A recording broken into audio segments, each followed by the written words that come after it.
కురుక్షేత్ర యుద్ధం. రక్తంతో నిండిపోయిన యుద్ధభూమి, సైనికుల అరుపులు, విరిగిపోయిన రథాలు, గుర్రాలు, ఏనుగుల గర్జనలు, అస్త్రాల మెరుపులు. కౌరవుల పక్షాన భీష్ముడు, ద్రోణాచార్యుడు, కర్ణుడు వంటి మహావీరులున్న దుర్యోధనుడికి ఒక్క అనుమానం మాత్రం వెంటాడుతుంది. అదే పాండవులు ఇంకా ఎందుకు బ్రతికే ఉన్నారు అని. ఆ అనుమానం ఒక రాత్రి మహాభారత యుద్ధాన్ని పూర్తిగా మార్చేసే సంఘటనకు కారణమైంది. అది పాండవులను సంహరించడానికి భీష్ముడు సిద్ధం చేసిన 5 బంగారు బాణాలు. ఈ రహస్యమేంటో తెలుసుకుపోయే ముందు ఈ వీడియోకి ఒక లైక్ కొట్టండి. ఒక రాత్రి కురుక్షేత్ర భూమి నిశ్శబ్దంగా ఉంది. అటూ ఇటూ మంటలు వెలిగే యోధుల గుడారాలు, గాయాలతో విలవిల్లాడుతున్న సైనికులు. కానీ దుర్యోధనుడి మనసులో మాత్రం అగ్ని మండుతోంది. అతడు కోపంతో నేరుగా భీష్ముడి గుడారానికి వెళ్ళాడు. అక్కడ తెల్లని గడ్డంతో దివ్య కాంతితో మెరుస్తున్న భీష్ముడు ధ్యానంలో కూర్చొని ఉన్నాడు. దుర్యోధనుడు వ్యంగ్యంగా నవ్వుతూ చెబుతాడు, పితామహ, మీరు నిజంగా యుద్ధం చేస్తున్నారా, లేదా పాండవుల మీద ప్రేమతో వారిని కాపాడుతున్నారా అని. ఆ మాటలు విన్న వెంటనే భీష్ముడి కళ్ళల్లో అగ్ని రగిలింది. శాంత స్వరూపుడైన భీష్ముడు ఆ రాత్రి రుద్రుడిలా కనిపించాడు. వెంటనే తన పక్కన ఉన్న 5 బాణాలను తీసుకున్నాడు. అవి సాధారణ బాణాలు కావు, బంగారు కాంతులతో మెరుస్తున్న దివ్యాస్త్రాలు. భీష్ముడు కళ్ళు మూసుకొని మంత్రాలు జపించడం ప్రారంభించాడు. ఆకాశంలో ఉరుములు, వేగంగా గాలి వీచింది. బాణాలపై దివ్యశక్తి ప్రవేశించింది. అప్పుడు భీష్ముడు గర్జిస్తూ, రేపు ఉదయం ఈ 5 బాణాలతో పంచ పాండవుల ప్రాణాలు తీయబడతాయి. ఆ మాటలు విన్న దుర్యోధనుడి ముఖంలో వికృతమైన ఆనందం కనిపించింది. కానీ దుర్యోధనుడికి భీష్ముడిపైన పూర్తిగా నమ్మకం లేదు. అందుకే, పితామహ, ఈ బాణాలు ఈ రాత్రికి నా దగ్గరే ఉంచుకుంటాను. రేపు ఉదయం యుద్ధానికి ముందు మీకు తిరిగి ఇస్తాను అని చెప్పి ఆ బాణాలను తన గుడారానికి తీసుకెళ్లిపోతాడు. కానీ దుర్యోధనుడికి తెలియని విషయం ఒకటుంది. ఈ జగత్తులో ఏ రహస్యము కృష్ణుడికి తెలియకుండా ఉండదు అని. ఆ రాత్రే కృష్ణుడు చిరునవ్వుతో అర్జునుడిని పిలిచాడు. పార్థ, ఇవాళ రాత్రి దుర్యోధనుడు భీష్ముడి దగ్గర నుంచి 5 ప్రాణాంతక బాణాలను తీసుకెళ్లాడు. అర్జునుడు ఆశ్చర్యపోయి, ఇప్పుడు ఏమి చేయాలి కేశవా అంటాడు. కృష్ణుడు నెమ్మదిగా నవ్వుతూ, నీకు గుర్తుందా, ఒకసారి గంధర్వుల యుద్ధంలో నీవు దుర్యోధనుడి ప్రాణాలు కాపాడావు. అప్పుడు దుర్యోధనుడు నీవు ఎప్పుడైనా అడిగితే ఒక వరం ఇస్తానని మాటిచ్చాడు. అర్జునుడి కళ్ళల్లో వెలుగు మెరిసింది. అతనికి కృష్ణుడి యుక్తి అర్థమైంది. అర్ధరాత్రి అందరూ నిద్రలో ఉండగా అర్జునుడు ఒంటరిగా కౌరవుల శిబిరంలోకి ప్రవేశించాడు. కాపలాదారులు కూడా అతని వేగాన్ని గుర్తించలేకపోయారు. నేరుగా దుర్యోధనుడి గుడారానికి వెళ్ళాడు. దుర్యోధనుడు ఒక్కసారిగా లేచి ఖడ్గం పట్టుకున్నాడు. కానీ అర్జునుడిని చూసి ఆశ్చర్యపోయాడు. అర్జునుడు ప్రశాంతంగా అన్నాడు, నాకు నీ దగ్గర ఒక వరం కావాలి అని. క్షత్రియ ధర్మం ప్రకారం అర్జునుడికి ఇచ్చిన మాట కోసం దుర్యోధనుడు వెనక్కి తగ్గలేకపోయాడు. ఏం కావాలో అడుగు, ఇస్తాను అన్నాడు.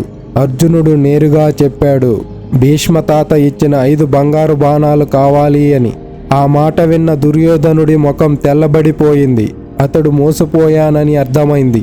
కానీ క్షత్రియ వాగ్దానం తప్పలేడు. తన చేతులతో ఆ 5 బాణాలను అర్జునుడికి అప్పగించాడు.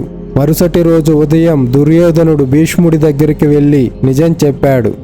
భీష్ముడు క్షణం కళ్ళు మూసుకున్నాడు. తర్వాత చిరునవ్వు నవ్వుతూ, ఈ యుక్తి ఈ లోకంలో ఒక కృష్ణుడికే సాధ్యం. దుర్యోధన, నువ్వు ఇంకా కృష్ణుడిని అర్థం చేసుకోలేదు.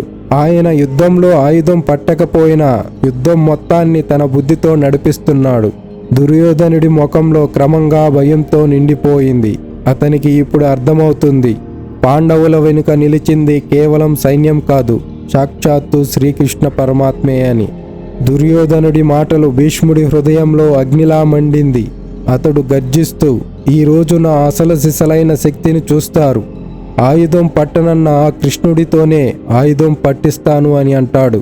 తన మహాధనుస్సును ఎత్తుకున్నాడు. ఆకాశమే కంపించినట్టు అనిపించింది. భీష్ముడి రథం ముందుకు కదిలింది. అతడు వదిలిన ప్రతి బాణం వందలాది యోధులను నేలకూల్చుతోంది. పాండవ సైన్యం చీలిపోతోంది. ఏనుగులు కూలిపోతున్నాయి, గుర్రాలు అరుస్తున్నాయి. యోధులు భయంతో పారిపోతున్నారు.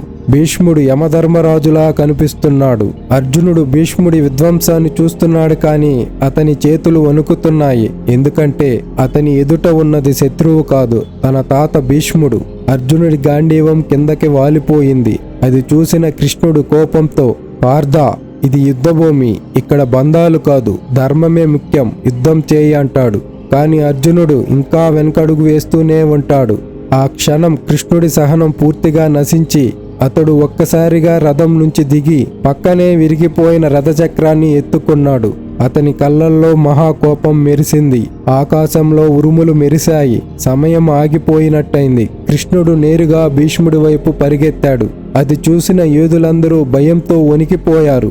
ఎందుకంటే యుద్ధంలో ఆయుధం పట్టనని ప్రతిజ్ఞ చేసిన కృష్ణుడు తన మాటను తానే భంగం చేస్తున్నాడు. కానీ భీష్ముడు మాత్రం నవ్వుతూ అతడు తన ధనస్సును కింద పెట్టి 2 చేతులు జోడించి కృష్ణుడిని చూసి అన్నాడు, ప్రభు, మీ చేతిలో మరణం కన్నా నాకు గొప్ప అదృష్టం ఏమీ లేదు. రండి, నా జీవితాన్ని మీ పాదాల వద్ద ముగించండి అని. భీష్ముడి కళ్ళల్లో భక్తి కనిపించింది. కృష్ణుడి కళ్ళల్లో ప్రేమ కనిపించింది. యుద్ధభూమి మొత్తం నిశ్శబ్దమైంది. అర్జునుడు వెంటనే పరిగెత్తుకుంటూ వచ్చాడు. కృష్ణుడి కాళ్ళను పట్టుకున్నాడు. కేశవ, మీ ప్రతిజ్ఞను భంగం చేయొద్దు, నేనే యుద్ధం చేస్తానని అంటాడు. ఆ మాటతో కృష్ణుడు ఆగి నెమ్మదిగా రథచక్రాన్ని కింద పెడతాడు. కానీ భీష్ముడి ప్రళయ తాండవానికి ఎలాగైనా ముగింపు పలకాలని కృష్ణుడు నిర్ణయించాడు. కానీ భీష్ముడికి ఉన్న ఇచ్ఛామరణం వరం వల్ల ఆయన్ని నేరుగా ఎవరూ పడగొట్టలేరు, చంపలేరు. అందుకే 10వ రోజు యుద్ధంలో కృష్ణుడు ఒక మహావ్యూహం పన్నాడు. శిఖండిని అర్జునుడికి రక్షణగా ముందుంచాడు. స్త్రీల మీద, శిఖండి మీద ఆయుధం ఎత్తకూడదనే ధర్మంతో భీష్ముడు తన విల్లును దించేశాడు.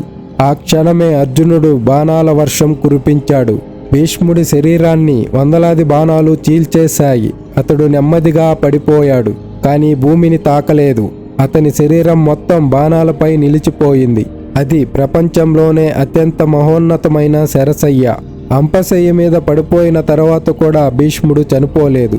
యుద్ధమంతా ముగిసిన తర్వాత సూర్యుడు ఉత్తర దిశగా ప్రయాణించే పవిత్రమైన ఉత్తరాయణ పుణ్యకాలం ప్రవేశించిన రోజున సుమారు 58 రోజుల తర్వాత భీష్ముడు తన ప్రాణాలను స్వయంగా వదిలేస్తాడు. భీష్ముడు చివరిసారిగా కృష్ణుణ్ణి చూశాడు. చిరునవ్వు నవ్వాడు. ఎందుకంటే అతడు ఓడిపోలేదు, ధర్మానికి మార్గం ఇచ్చాడు. ఆ రోజు ప్రపంచం ఒక నిజం తెలుసుకుంది. ఎంతటి శక్తివంతులైనా బలవంతులైనా ధర్మం అలాగే దైవ సంకల్పం ముందు తలవంచాల్సిందే అని. అర్జునుడు చేస్తున్నది తప్పు అని తెలిసి కూడా భీష్ముడు కౌరవుల వైపు పోరాడడం ధర్మమేనా? శిఖండిని అడ్డు పెట్టుకొని నిరాయుధుడైన తాతను చంపిన అర్జునుడు చేసింది కరెక్టేనా? మీ అభిప్రాయాలు కామెంట్ రూపంలో తెలియచేయండి.